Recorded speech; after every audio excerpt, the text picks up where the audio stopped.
Hey guys, it's me Amanda. Welcome back to my channel. Today's episode, we're going to be talking about Japanese proverbs, aka Japanese kotowaza. This project, or this video, is going to examine the deeper meaning behind two Japanese proverbs, or kotowaza, and how they relate to Buddhist ideas. The two proverbs are going to be, the first one, a lotus in the mud, aka Deishu no Hasu, and fall down 7 times and get up 8, Nana Karobi ya Oki. While they might seem simple and thoughtful, very wisdom filled at first, when you look closer, because I'm going to look closer into them, they actually do seem to have powerful lessons about life. And throughout this video, I'm going to connect them to Zen Buddhism, especially to the idea of impermanence and the symbolism of flowers.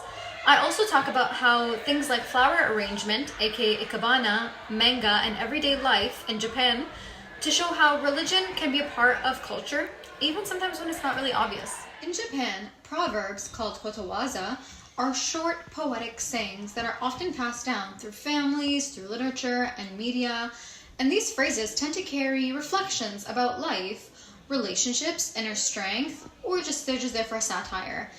Maybe like it's a critical tones, but that's done playfully. Like what? Well, for example, they might be compared to English sayings like how we grew up, or at least I know I grew up with, when people say what goes around comes around, or don't judge a book by its cover. Kotowaza are also sometimes found in Japanese writing, conversation, and in anime and manga, suggesting that they are relevant throughout different social branches of culture. While they might seem simple at first glance, many of them point to larger ideas about how to live and what to expect from others, even yourself, or how to make sense of change, like I said earlier. Some even use images from nature, like flowers, mud, or movement, to communicate something deeper. I'll come back to a few specific examples, aka the ones like I said in the beginning in this project, but for now, it's important to see that proverbs, like these ones, are just one small part of how Japanese culture expresses itself through subtle symbolic language. This idea of saying something big through something small is not just limited to proverbs. In many areas of Japanese art and design throughout the culture, there's an emphasis on seasonal awareness and the beauty of imperfection. This is especially clear, and if we take, for example, the traditional art of flower arrangement known as ikebana. Although it's sometimes seen as a decorative activity, ikebana is oftentimes described as a cultural practice that values simplicity, quiet attention, and emotional presence. When we take a look of the work of a scholar, Robert E. Carter, he explains that ikebana is often displayed alongside other traditional arts like calligraphy and pottery in a small space called the tokonoma. This little built-in room isn't something you'll often see in Japanese homes, in tea rooms, and sometimes even offices. The things placed there, like a scroll, a flower arrangement, or a simple bowl, are all chosen with care so that they all match the feeling, the season, or the message of the moment, curating a vibe to the room. From that reading, we come to find that even today, many Japanese homes include a room with a tokonoma. Sorry guys, my pronunciation is not the greatest when it comes to this.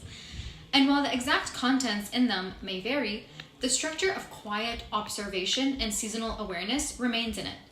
The flower arrangements that appear in these spaces are often minimal. Twig leaves and branches and pieces of bark, they might be placed alongside 1 or 2 small flowers, creating that vibe to that room. Wow, are these made to last forever? Well, actually, from that same reading from Carter, he writes how, religious buildings and monuments are made to last forever. Think of the grand cathedrals in Europe. They're massive stone structures designed to stand for centuries. Museums too. They're there to serve as a stronghold for preserving art, locking all that stuff away so that it can survive unchanged over time, so that we can go and look at it whenever we want, and our generations to come can go look at it too. However, in Japan, Carter notes that some traditions take a very different approach. He reflects on the art of ikebana and explains how it's made to only last for a short time. And as soon as the flowers are cut, they're already dying. And yet they're still arranged with beauty and intention. One of the people Carter quotes says, "The essential beauty lies precisely in it being transitionary and timely, appearing out of the impermanence of time itself."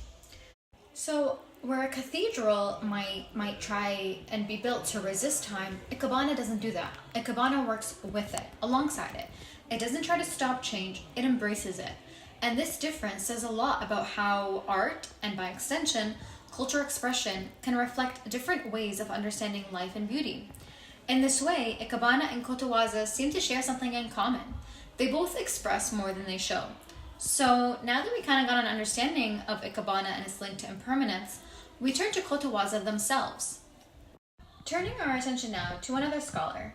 His name will be somewhere up here. I don't want to butcher it just in case. And he writes about how many Japanese proverbs are deeply tied to symbols from nature, animals, or seasons.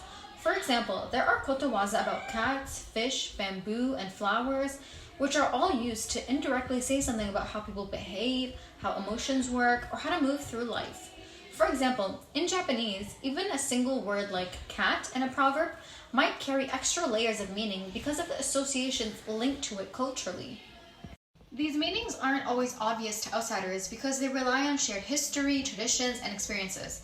And from a linguistics perspective, this is tied to something called cognitive linguistics, which is the idea that the way people speak reflects how they think and experience the world.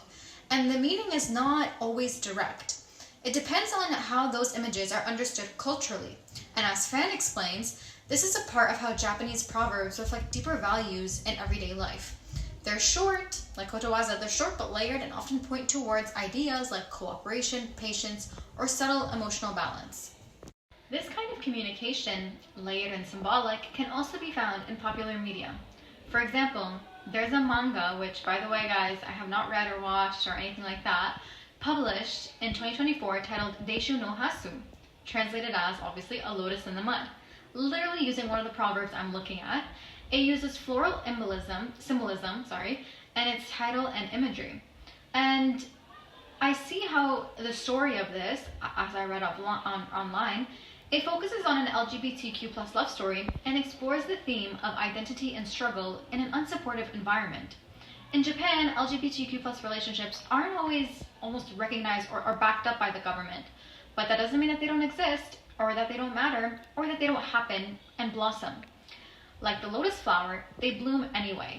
The story uses the lotus symbol to reflect how something beautiful can grow in a place that doesn't fully accept it. So this proverb isn't just about nature, it's about identity, struggle, beauty, and rising above. And as described on the platform that I looked at, the title reflects how something meaningful or beautiful can still emerge even when conditions are far from ideal. While I'll return to specific examples of kotowaza later in the project, I hope that this section of what I said offers some background to help you understand how they work. Now that we have set the stage for Japanese culture, let's examine the concepts we will analyze from the Buddhist religion. In this section, in this part of the video, I'm going to focus on Zen Buddhism as my religious framework, especially its emphasis on impermanence and the story of the flower sermon. Both of these have ties and later appear in the two Japanese kotowaza that I'm going to be linking them to. But for now, I want to step back and examine Zen Buddhism on its own terms. Now, some scholars point out that when Zen Buddhism became popular outside of Japan, it was often shown in a very simplified way. People focused on things like meditation and emptiness, but left out its roots in Buddhist tradition and the strict structure of temple life. Michael Moore says Zen shouldn't be seen as something separate from Buddhism. It needs to be understood in the full religious context. Okay, so what's Zen Buddhism and what is it known for? Well, the more I read, the more I can see how Zen Buddhism is known for its minimalism, simplicity, and focus on experience over doctrine. One of its core teachings is the idea of impermanence, which means that nothing lasts forever. Everything changes. From my understanding, this isn't a sad fact. It's not something to be depressed about. It's more of something to be aware of and to accept. Letting go of attachments and staying present is seen as a path to insight. A similar focus on impermanence also appears in Pure Land Buddhism.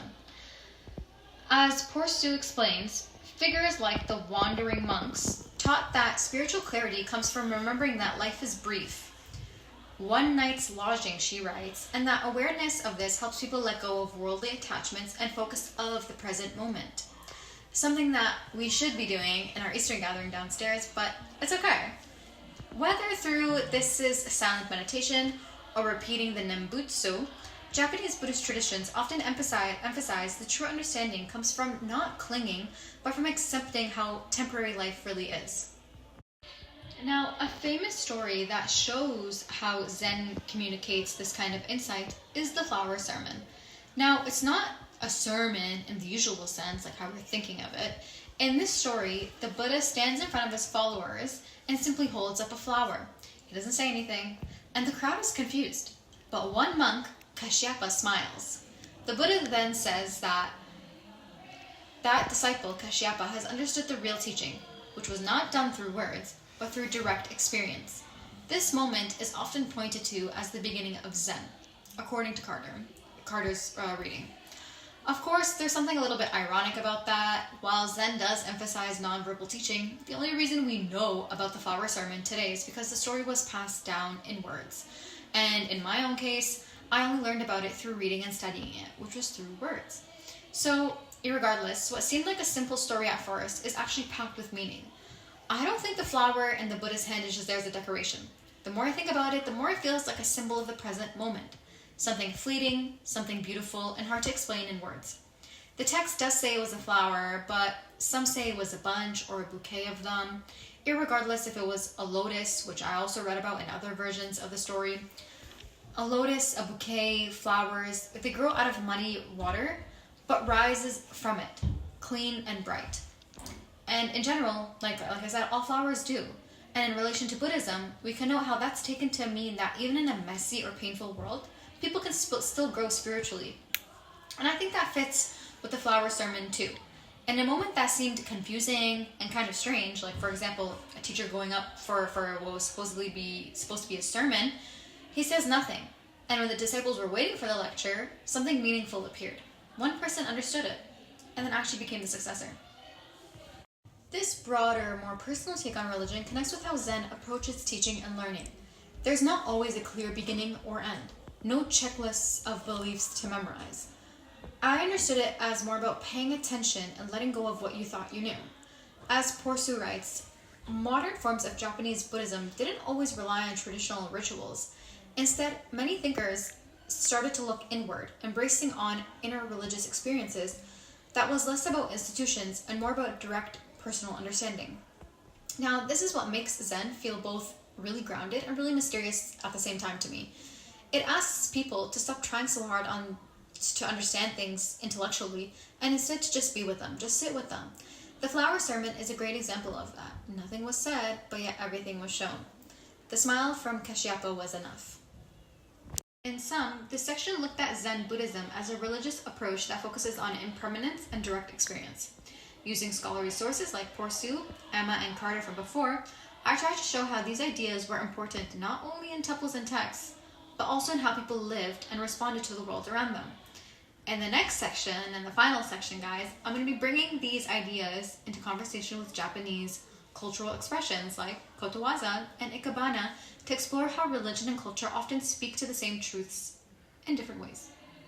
So in this final section, I want to bring together everything from before and show how Zen Buddhist ideas of impermanence and awareness of the present moment can help us better understand the meaning behind the two Japanese proverbs, kotowaza, that I picked, also in relation to the practice of ikebana. So when I looked at them through the lens of Zen, I started to notice that they reflect some of the same ideas.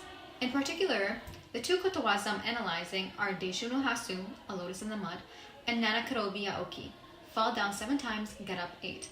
Both of these phrases seem simple and motivational at first, but when I placed them alongside Buddhist thought, especially Zen, they started to open up to me. So let's start with Deishu no Hasu, a lotus in the mud.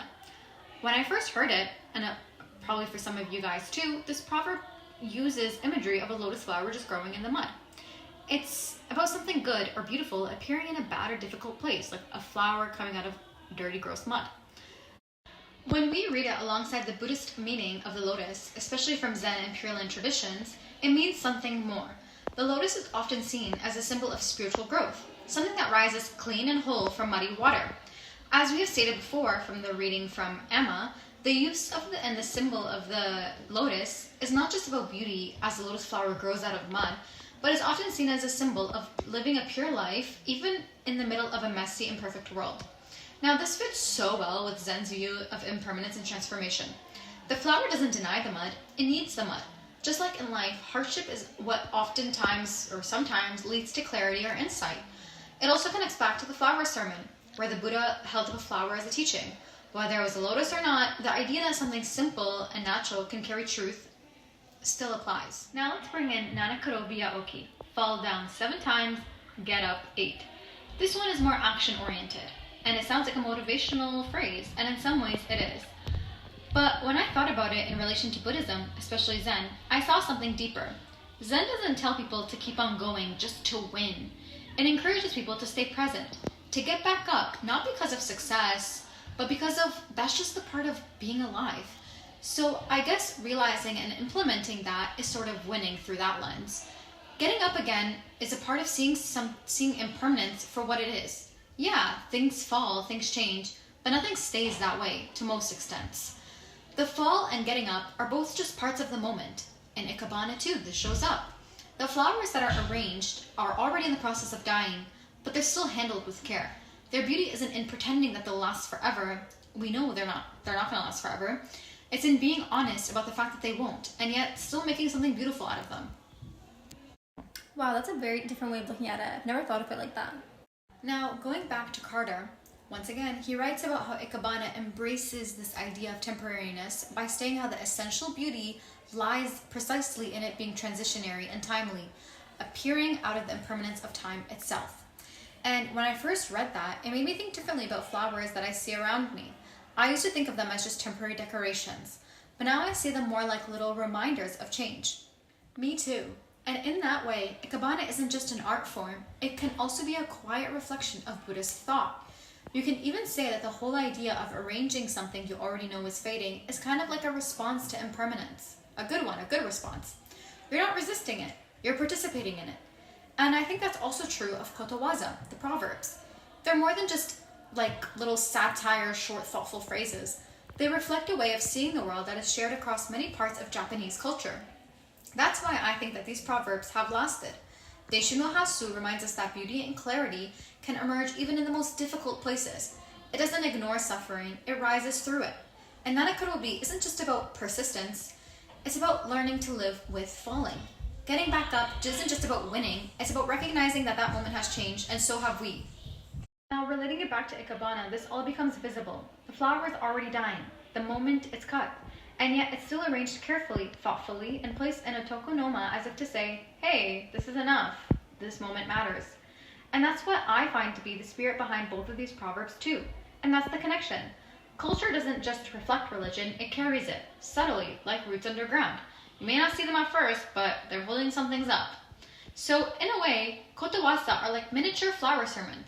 They're small, they're quiet, and sometimes confusing. But if you really stop and sit with them, they reveal something.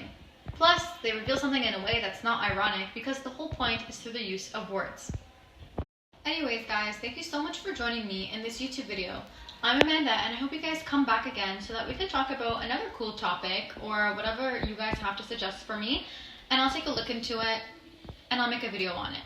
Anyways, like always, like and subscribe to this channel, and see you guys again next time.